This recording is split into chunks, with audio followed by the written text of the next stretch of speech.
It was very, very difficult. Everything seemed to be gearing up against us, and with every passing day, the hope that we would achieve this feat continued to fade. But today, we succeeded.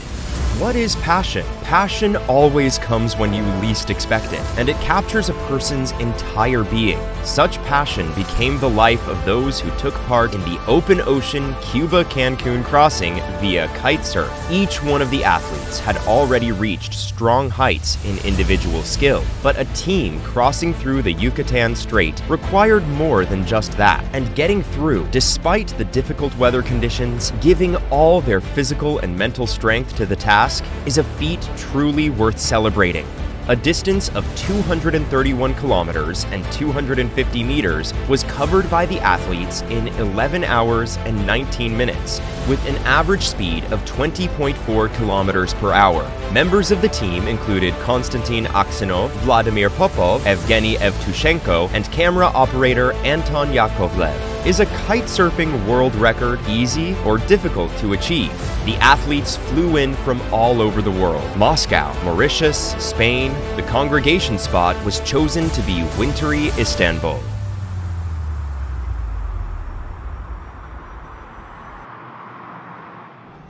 Greetings, Istanbul! The weather might not be summery, but as they say, there's no such thing as bad weather in nature. Our next destination is Cuba, but in the meantime, take a look at this. Now this is the work of nature. I hope that in Cuba we'll get lucky with the wind. Rainy and overcast. That's what we're dealing with.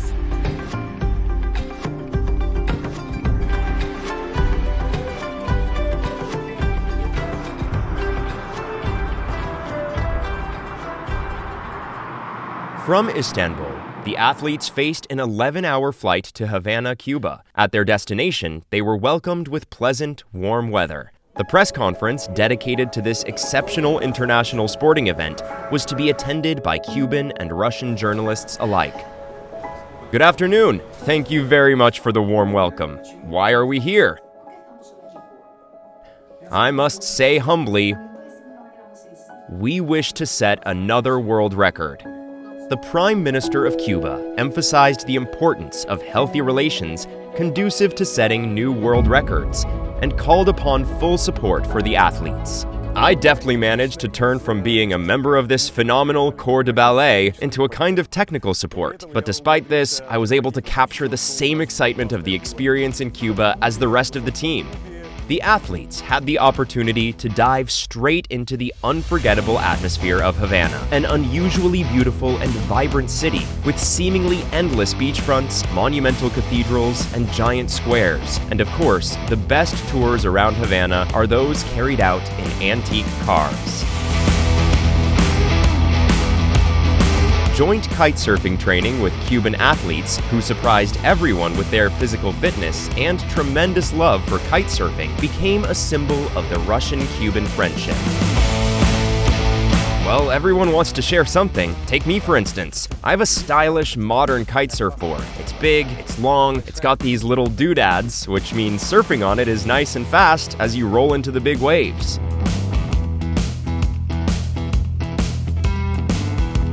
The kiteboard crossing prior to Havana ended in a friendly buffet celebration on the beach, which helped the Russian and Cuban athletes get even closer. What do you think about this project and what potential do you see in it? It's an interesting project in Cuba.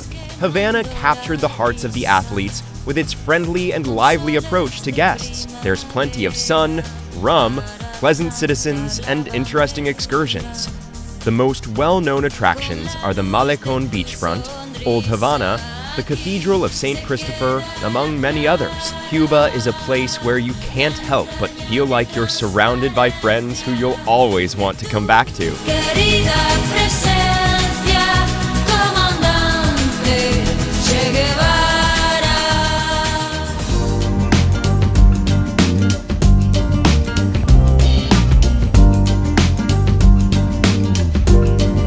After 2 days in Havana, it was time to move to the Marina Gaviota Sporting and Tourism Camp to begin preparations for the start of the crossing from the westernmost point of Cuba, closest to Mexico. Marina Gaviota struck the athletes with its undisturbed natural lands and a strict, ascetic way of life. Breakfast, lunch, and dinner took place at the local diner between training, diving, and technical checkups. Here, the team stayed for a week, as there was an issue with the Mexican escort boat, which left from Cancun towards Havana, rather than the actual start point of Cape San Antonio, which was followed by an unexpected need for repairs. This week of delay became another challenge for the kitesurfers. Aside from great bravery, the crossing needs the right winds, an escort boat, and luck for everything to go to plan.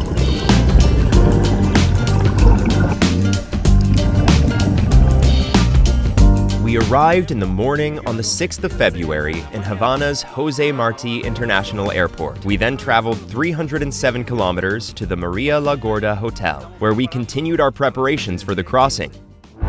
On a technical level, the team was equipped to the highest standard: satellite communication, radios to communicate while on the water, GoPro cameras, video recorders, a drone, electronic shark repeller bracelets. Everything was prepared and tested early on. But on the 15th of February, early in the morning, when the team headed out to the start location of Cape San Antonio, they were in for yet another surprise. Everything was ready. At 5 o'clock, we headed out to the beach. Everyone had arrived, prepared and eager to go. Even the boat, late as it was, managed to make it. Except there was no diesel. And that's it. Full halt. No fuel. Another malfunction meant there was no fuel intake. Despite this, our technicians managed to jury-rig an unusual plan to fill up the boat's fuel tanks and get ready for the crossing. Unfortunately, this took much longer than expected. Well, 3 hours, yeah.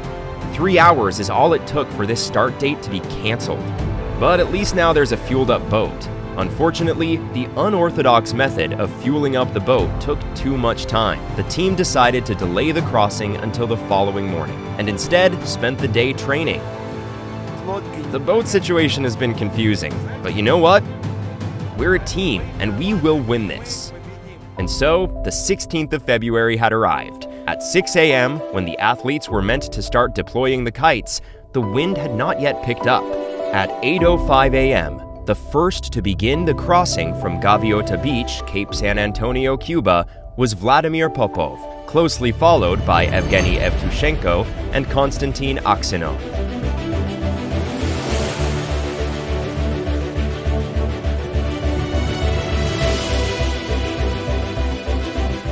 I don't think I've spent this long kite surfing ever before, but we succeeded. Everyone's alive and well, and that's what matters. I always thought that kite surfing or windsurfing in general is always a sunny ordeal, beautiful seas and beaches, and a sort of air of romance. Yesterday I learned firsthand that it can be a hellish, colossal amount of work. Not only is there the bursting, gusty winds, but equally, you have the enormous waves and a kind of fear of nature, whose turf you have stepped into. But the team, your guys who are close by, always manage to inspire confidence. The wind had grown to 20 knots, 37 kilometers an hour. The waves were 4 to 5 meters in height. The kite surfers and escort boat had to travel in never-ending stormy conditions. In the middle of the crossing, 2 of the 3 kites had to be folded up to make up for lost time. This time we made it right at the last minute. Another 15 to 20 minutes extra and the world record would have been lost. For Kostya, this was probably one of the hardest crossings from a sporting point of view.